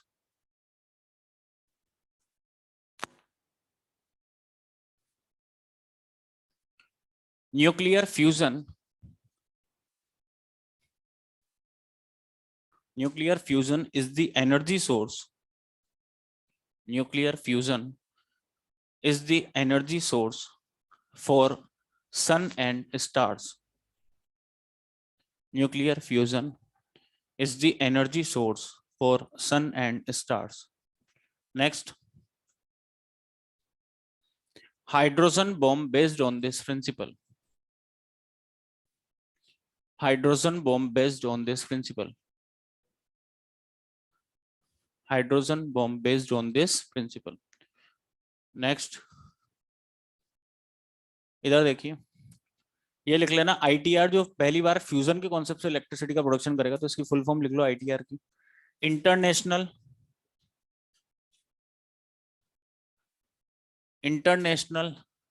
thermo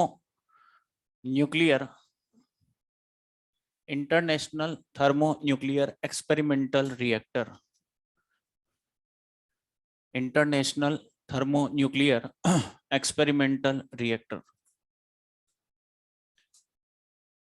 इसके बाद वो question note करिए, लिखो calculate barrier height for fusion of 2 neutrons each having radius 2 Fermi. Calculate barrier height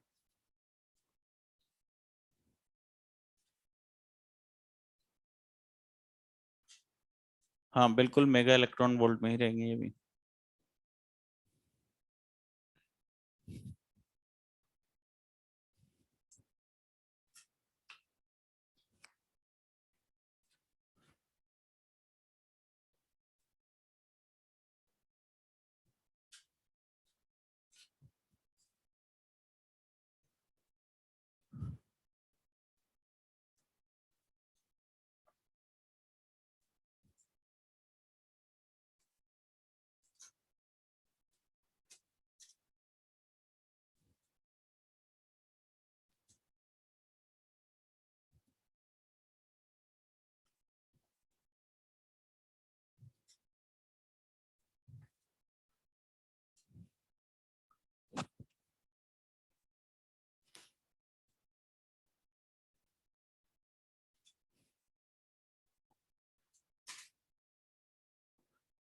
एक बात है, इस room के बच्चे जो हैं कभी ये नहीं बोलते ठंड लग रही हो तो भी कि ठंड लग रही है, चुपचाप पढ़ते रहते हैं. इतने बढ़िया बात है आप लोगों की. मतलब कभी भी एक बच्चा भी ये नहीं बोलता कि सर इतनी ठंड लग रही है, सर प्लीज ये बंद कर दो, चालू कर दो, कभी कुछ नहीं बोलता. जैसा हो रहा है वैसे चल रहा है, बस समझने में पूरा कंसंट्रेशन है. बहुत बढ़िया. और सिंसियर होके आप पढ़ते रहते हो, बिल्कुल बहुत अच्छी बात है, ताकि बाकी बच्चों का भी, बातें बातें कुछ नहीं करते ना, बाकी बच्चों का भी कंसंट्रेशन रहता है, सब ढंग से सुनते हैं हर चीज को. बहुत बढ़िया. हो गया हो? ये नहीं लिखना. ये आंसर नहीं है इसका.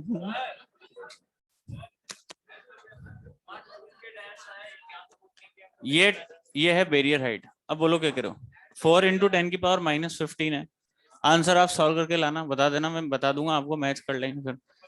अच्छा देखिए, नोट डाल के लिखिए लास्ट में. नोट में लिखना, इफ बोर्ड पे देख लें mx एंड my, नोट डाल के लिखिए, if mx and my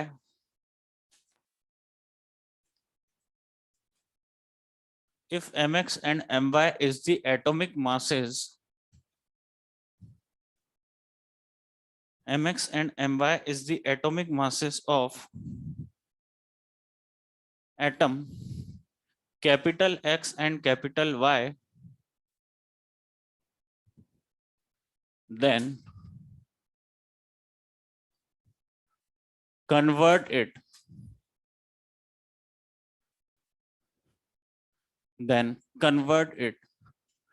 into their nuclear masses,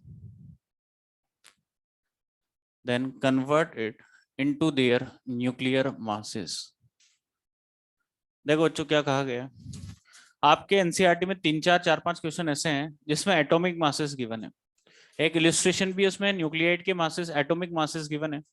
अगर आपको एटम का मास दे रखा है तो ध्यान रखना हम न्यूक्लियर फिजिक्स पढ़ रहे हैं, और न्यूक्लियर फिजिक्स में केवल और केवल न्यूक्लियस का मास यूज लेते हैं। किसका मास यूज लेते हैं? न्यूक्लियस। हर चीज न्यूक्लियस से समझिए अपन ने, और रेडियो एक्टिविटी हो या न्यूक्लियर फिजिक्स हो। अगर आपको एटम का मास दे रखा है, हमें किसका मास चाहिए? न्यूक्लियस। क्या करोगे?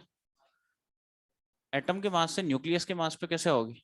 इलेक्ट्रॉन के मास को सब्ट्रैक्ट कर देंगे, डिवाइड नहीं, सब खोपड़ा खराब है। इलेक्ट्रॉन के मास को क्या कर देंगे? सब्ट्रैक्ट। अब देखिए आपके एनसीईआरटी में 2 इक्वेशंस दे रखी है, या तो बीटा नेगेटिव की या बीटा पॉजिटिव की। तो मैं डायरेक्ट कंक्लूजन यहाँ लिख दूंगा अभी आपके, वो कंक्लूजन काम आएगा, आपका काम हो जाएगा, क्वेश्चंस बन जाएंगे। अगर एटॉमिक मासेस गिवन हो तो ही इनको यूज लें, ठीक है। एक ही क्वेश्चन है आपके, तो इलिस्ट्रेशन में 10th इलिस्ट्रेशन है, शायद हो सकता है पेज नंबर 165 है, कौन सा देख लेना, 10th इलिस्ट्रेशन में आपके ऐसा कुछ है। बाकी एनसीईआरटी में है 3 4 क्वेश्चंस, वहां पर आपके एटॉमिक मासेस गिवन है, वहां यूज लेना पड़ेगा। देखो ऐसा ऐसा क्वेश्चन आज तक आया नहीं है एटॉमिक का, फिर भी आ जाए बाई चांस। देखिए बीटा नेगेटिव के इक्वेशन जानते हो क्या? देखिए बताओ तो, एक्स जेड ए, बोलो, Y Z plus 1 A plus neutrino antineutrino, और बीटा नेगेटिव और एंटी न्यूट्रिनो, कुछ एनर्जी रिलीज होगी क्यू। अगर एक्स एटम का मास है M X, capital X atom का मास कितना है? M X. कितने इलेक्ट्रॉन? जेड। एक इलेक्ट्रॉन का मास एम ही, तो जेड इलेक्ट्रॉन का मास जेड एम। अच्छा, अगर एटम के मास से इलेक्ट्रॉन का मास सब्ट्रैक्ट कर देंगे तो क्या इसके न्यूक्लियस का मास आ गया? अच्छा, इसके एटम का मास वाई एटम का एम वाई, कितने? Z plus 1। एक का एम ही तो जेड प्लस 1 का, Z plus 1 M. This minus this, atom के मास से इलेक्ट्रॉन का मास सब्ट्रैक्ट करोगे, क्या न्यूक्लियस का मास आ गया? प्लस बीटा का मास किसके बराबर? इलेक्ट्रॉन के मास के बराबर। अरे होता है या नहीं?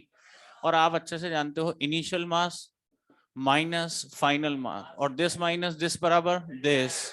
अब अगर आप डेल्टा एम सोल्व करोगे तो M X minus Z M E minus M Y, minus minus plus Z M E, इसको अंदर ले जाओ, और प्लस का M E, plus into minus minus M E, और एम ई से एम ई का कार्यक्रम समान, और जेड एम ई से जेड एम ई का कार्यक्रम भी समान। तो डेल्टा एम कितना आ गया? M X minus M Y. तो कंक्लूजन ये निकला कि अगर आपको बीटा नेगेटिव की इक्वेशन दिखे तो एटॉमिक मास को न्यूक्लियर मास ही मान ले, आंसर आ जाएगा, क्योंकि दोनों तरफ इलेक्ट्रॉन के मास कैंसिल आउट हो गए। पर अगर बीटा पॉजिटिव की इक्वेशन है तो डेल्टा एम निकालोगे M X minus M Y minus 2 और करना, क्योंकि वहां बीटा पॉजिटिव के केस में आप सॉल्व करोगे ऐसे ही तो वहां ऐड हो जाते हैं, माइनस एम वहां माइनस आता है, माइनस 2 हो जाता है माइनस का। तो आपको कंक्लूजन ध्यान रखना है बस। क्या ध्यान रखना है? Conclusion, very good. अगर बस इतना सा देखना है कि बीटा नेगेटिव की इक्वेशन है बीटा पॉजिटिव, अगर बीटा नेगेटिव है तो डेल्टा एम कैसे निकालोगे? एटॉमिक को क्या मानना? न्यूक्लियर। बीटा पॉजिटिव में एटॉमिक को न्यूक्लियर मान लेना, पर -2 और करना, तब आंसर आएगा। अच्छा, अगर बताइए रिलीज एनर्जी पूछ ले, कौन सी एनर्जी रिलीज, और अगर डेल्टा एम केजी में आ रहा हो तो कैसे सोल्व करोगे? Delta M into C square, energy किस में आएगी? जूल। पर अगर डेल्टा एम एएमयू में आ रहा हो तो 931.5, और एनर्जी किस में? Mega electron volt. समझ में आ गई? तो आपको इसमें एएमयू में मास इलेक्ट्रॉन का पता है क्या? कितना होता है बताओ? 0.0005 AMU। कुछ याद है? छापी।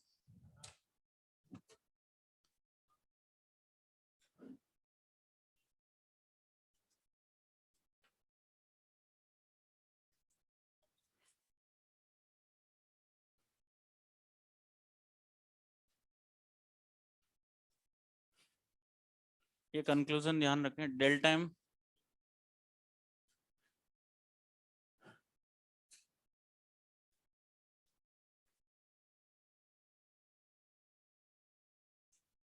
हो गया। डेल टाइम लिखना है यहाँ बीटा नेगेटिव के केस में M X minus M by, यहाँ लिखना है M X minus M by minus 2 me।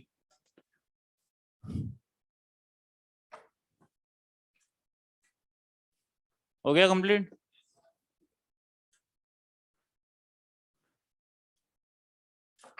और ये आपके मॉडर्न फिजिक्स का कार्यक्रम समाप्त।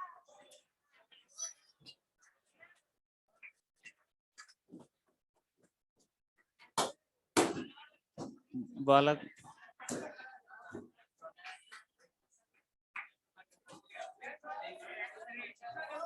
इलेक्ट्रॉनिक्स स्टार्ट कर रहे हैं, मेरी बात सुनिए। नेक्स्ट लेक्चर से अगर ढंग से तैयार करना है ना, एनसीईआरटी साथ लेके बैठना, जो भी टॉपिक पढ़ाया जा रहा है रीडिंग मार लें, क्योंकि अगर थ्योरेटिकल भी कोई क्वेश्चन आता है, 4 क्वेश्चन आते हैं मेन एग्जाम में, वेटेज रखता है एनसीईआरटी एग्जाम्पलर। बाकी जो इंपॉर्टेंट अदर बुक्स के जो क्वेश्चंस होंगे जो बन सकते हैं जितने भी, वो सब मैं क्लास में ले लूंगा।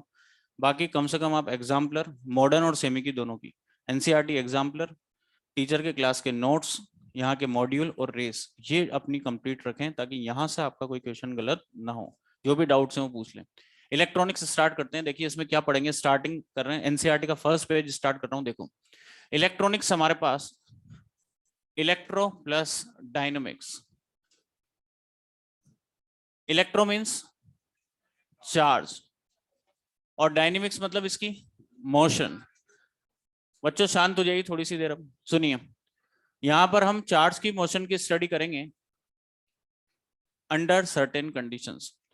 इस चार्ज के फ्लो पर कंट्रोल, इसकी डायरेक्शन पर कंट्रोल किया जाएगा with the help of some electronic devices, example diode, transistor, rectifier, photodiode, LED, Zener diode, solar cell. इनके बेसिस पर इसकी हर चीज पर कंट्रोल करके दिखाएंगे।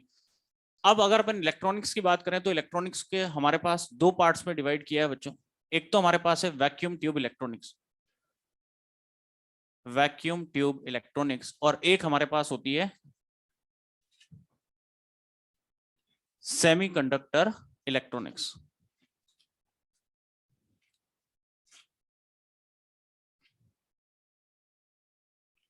देखिए वैक्यूम ट्यूब्स की बात करें तो पहले के जमाने में चलती थी हमारे पास वैक्यूम ट्यूब्स। इधर देखिए सब ग्लास ट्यूब होती थी, बड़ी बड़ी सी बोर्ड के बराबर की ग्लास ट्यूब्स। इतनी ज्यादा हमारे पास अगर बात करें इनकी लेंथ, जिस भी डिवाइस में हम यहाँ पर जो वैक्यूम ट्यूब्स में चार्ज की स्टडी करते थे वो करते थे बच्चों वैक्यूम में। कहां पर करते थे? वैक्यूम। वैक्यूम रखने का मकसद ये था क्योंकि जो भी चार्ज कैरियर फ्लो उनमें कोलिजन के चांसेस क्या हो? नेग्लिजिबल। तो हमारे पास वैक्यूम में चार्ज कैरियर की स्टडी करते थे बच्चों। अब देखिए इनके इनको ऑपरेट करने के लिए बहुत ज्यादा ऑपरेटिंग वोल्टेज की रिक्वायरमेंट होती थी। अप्रोक्स 100 वोल्ट हमारे पास सही है इनको ऑपरेट करने के लिए। अगर जिस भी डिवाइस में आप इसको यूज लोगे वैक्यूम ट्यूब्स को, जैसे पहले के जमाने के टीवीज, उसमें अगर वैक्यूम ट्यूब इतनी लेंथ बोर्ड के बराबर की होती थी तो आपकी डिवाइस पोर्टेबल नहीं रह पाएगी। पोर्टेबल नहीं है, लॉन्ग लाइफ नहीं है, रिलायबल नहीं है। लॉन्ग लाइफ क्यों नहीं है? क्योंकि आपके अगर ग्लास ट्यूब हल्का सा क्रैक आ गया तो वैक्यूम नहीं रहेगा, वैक्यूम नहीं रहेगा तो प्रॉपर करंट हमें नहीं मिल पाएगी, है ना। तो हमारे पास ये सब ड्रॉबैक्स थे। लॉन्ग लाइफ नहीं है थी इनकी। आपकी डिवाइस जिसमें भी वैक्यूम ट्यूब यूज होती थी उसको बल्कि बना देती थी। पोर्टेबल नहीं है, हाई वोल्टेज यूज हो रहा है तो हाई पावर का कंजप्शन करेगी, मतलब इलेक्ट्रिसिटी बिल ज्यादा आएगा। ये सब इनके ड्रॉबैक्स थे। कुछ टाइम बाद हमें ऐसे मटेरियल्स मिले जिनकी कंडक्टिविटी कंडक्टर्स और इंसुलेटर्स के बीच में पाई गई, उन्हें क्या नाम दे दिया? सेमीकंडक्टर्स। उन्हें नाम दिया सेमीकंडक्टर। और सेमीकंडक्टर मटेरियल से मिलकर बनने वाली कोई भी डिवाइस, फॉर एग्जांपल बात करें, जैसे कोई भी एक एग्जांपल लेता हूं, LED. LED means light emitting diode. इसको ऑपरेट करने के लिए ये एलईडी ही हमारे पास लगी हुई अप्रोक्स 1.5 से 3.3 वोल्ट की रिक्वायरमेंट होती है। इतना कम वोल्टेज तो कम पावर का कंजप्शन करेगी, इलेक्ट्रिसिटी बिल कम आएगा, लॉन्ग लाइफ भी है, रिलायबल, पोर्टेबल। आपकी डिवाइस बहुत पोर्टेबल बना देगी, इजी गोइंग हो जाएगा सारा काम। आप देखिए किस भी डिवाइस में एलईडी यूज लीजिए आप, या सेमीकंडक्टर मटेरियल यूज लीजिए, एक चिप होती है आईसी इंटीग्रेटेड सर्किट जिस पर सारे सर्किट्स माउंट हो जाते हैं। डायोड, ट्रांजिस्टर, रेक्टिफायर, फोटोडायोड, सब एक ही सर्किट पर आपके डिवाइस को कॉम्पैक्ट कर देगी, पोर्टेबल बना देगी, लॉन्ग लाइफ भी है, रिलायबल भी है, कम पावर का कंजप्शन करेगी, इलेक्ट्रिसिटी बिल भी कम आएगा। ये सब एडवांटेज थे ओवर वैक्यूम ट्यूब्स। किनके? सेमीकंडक्टर्स के। तो अगर बात करें, इन्हें दो पार्ट्स में हम स्टडी करेंगे। एक तो हमारे पास पढ़ेंगे इसमें एनालॉग इलेक्ट्रॉनिक्स और एक है digital electronics. Analog and digital electronics. Digital electronics में डिजिटल इलेक्ट्रॉनिक सर्किट्स ये यूज लेते हैं जो हमारे पास ये डिजिटल इलेक्ट्रॉनिक्स मतलब ये यूज लेते हैं हमारे पास डिस्क्रीट सिग्नल्स या डिसकंटिन्यूअस सिग्नल्स। जैसे बाइनरी नंबर 0101 बार बार ब्रेक हो रहा है सिग्नल, ये कंटिन्यूअस सिग्नल पर बेस्ड है एनालॉग इलेक्ट्रॉनिक्स। कंटिन्यूअस टाइम के साथ वेरिएशन मतलब एसी, उन पर बेस्ड है हमारे पास एनालॉग इलेक्ट्रॉनिक्स। तो यहाँ तो हम पढ़ेंगे digital electronic circuits, logic gates, ये आसान सा पोर्शन लास्ट में देखेंगे। यहाँ से स्टार्ट करेंगे एनालॉग इलेक्ट्रॉनिक्स से। तो एनालॉग इलेक्ट्रॉनिक्स से स्टार्ट करेंगे अपन यहाँ पर, और इसकी बात करेंगे अपन नेक्स्ट लेक्चर में। और इसी के साथ आज का कार्यक्रम समाप्त। चलिए, हाँ बिल्कुल, जितना यहाँ लिखा हुआ है कंप्लीट करिए। और अगर ध्यान रखना, मॉडर्न में किसी की एक आध क्लास छूट जाती है, फिर भी कुछ ना कुछ समझ में आ जाता है। अगर सेमीकंडक्टर में किसी की एक क्लास भी छूट गई, इतना मजा आएगा आप लोगों को ये ध्यान रखना।